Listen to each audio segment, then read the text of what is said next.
Alma still wanted to be the centre of attention back home. She threw regular showbiz parties at her Kensington flat. She was still the centre of the fame game. Lovely Sunday night parties, which were legendary. They were absolutely marvellous. Everybody would be there. Sammy Davis Jr., Sinatra, anybody who was in town would be there. Arnold Blair, of course, great personal friend. You must know that the parties at Alma's house, at their flat, were notorious. I mean, everybody was there. It was just, if you went to an Alma Cogan party, I mean, the people, Cary Grant, Noel Coward, the Beatles, you name them, they were always there. Sammy Davis. Alma and I went to Sammy Davis's first night, and Sammy used to call her the Jewish lady. She was, and he adored her. He absolutely adored her. Her hectic schedule continued apace. In Las Vegas, she visited her old friend Sammy Davis. Ed Sullivan invited her on his shows twice, and she shone in New York cabaret. For you, I traveled on when hope was gone to seek that rendezvous. I knew somewhere, sometime, somehow, you'd look at me and I would see that smile. You're smiling now. It might have been in County Down, or in New York, in Gay Paris, or even London town. No more will I go all around the world, 'cause I have found my world in you.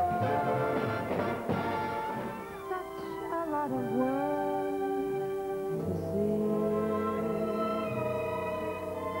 We're nearing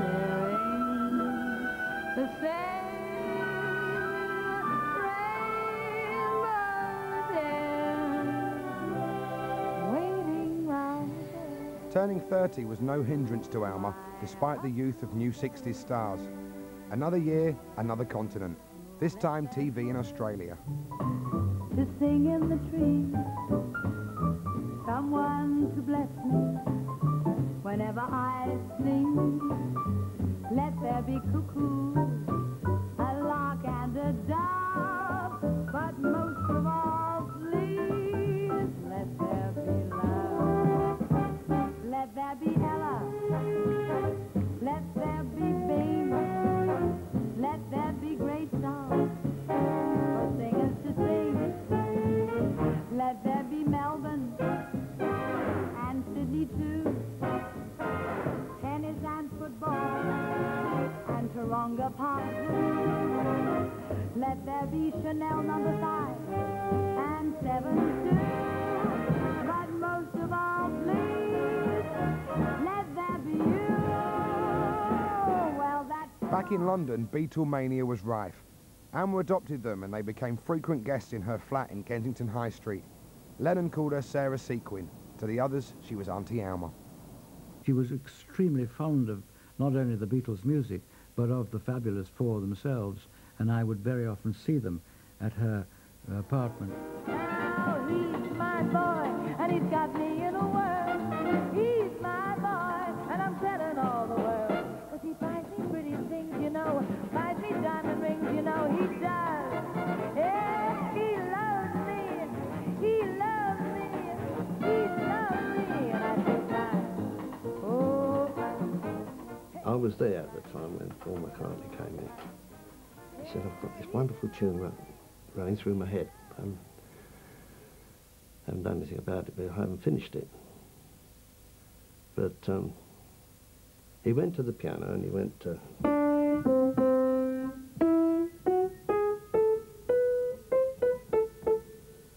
That's it, he said, that's running through my head. So, it was lovely little melody, that, you know. I said, kind of thought about any words. Oh, no. They said, fish and chips. How I'd like to have some fish and chips.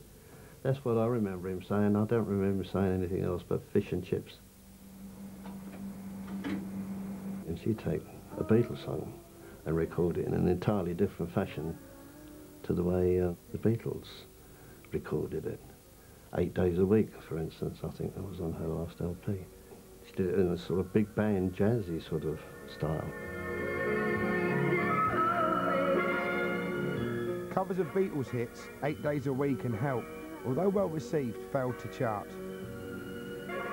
The pressures of getting that next hit caused a rift with Stan, although he remained as musical director, working on a new album.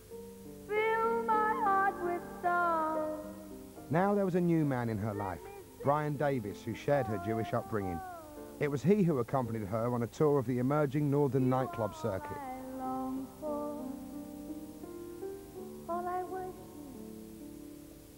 and adore. In other words, please be true. In other words, I The strain finally took its toll and she collapsed after 2 shows, complaining of stomach pains. She returned to London for hospital tests, but was released ready to work again with new beau Brian. Despite her illness, she collaborated with Stan on a final song for her new album, Now That I've Found You.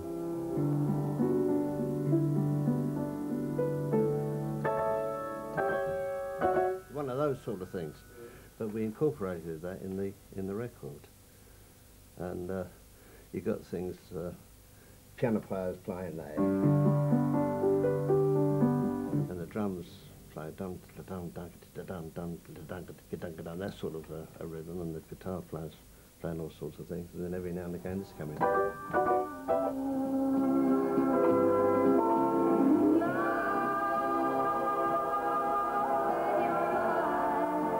I just felt, as a fan and knowing Alma and as a friend, that she wasn't the same person without Stan Foster. And I think that was the big thing towards the end, that she excluded Stan. It wasn't Stan that excluded Alma. She excluded Stan for whatever reason. The work on the new LP continued. Alma was desperate to recapture her previous success. Unknown to Stan, she recorded with Rolling Stones producer Andrew Loog Oldham. The resulting records were such a radical departure from her normal style that they were never released.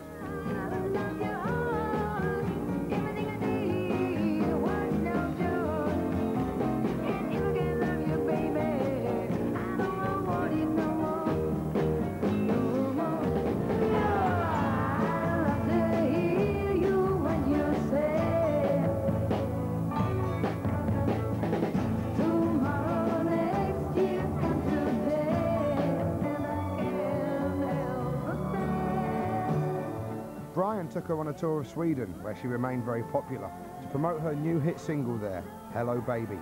But the grueling schedule caused a further decline in her health.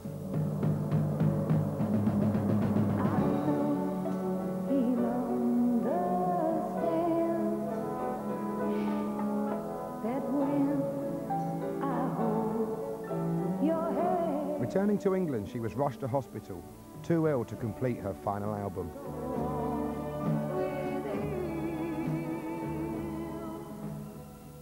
I still believe she didn't know she was terminally ill.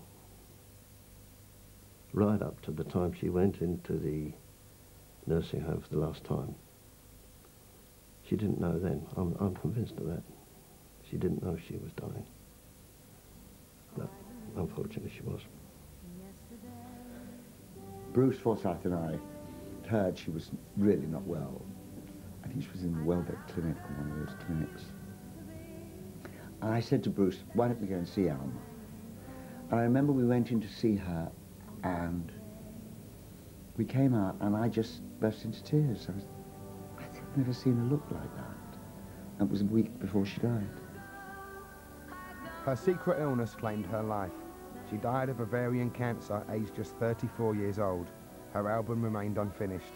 Stan gathered musicians to accompany her previously recorded voice for the last time. So there we were in the studio, hear her voice, and we're playing, and so actually like accompanying her. It was a bit, it was very sad actually. Everyone in the orchestra felt so sad because there she wasn't with us anymore, and we were accompanying her voice to finish that LP. That's how we did the last track, after she'd gone. Now it looks as if they're here to stay.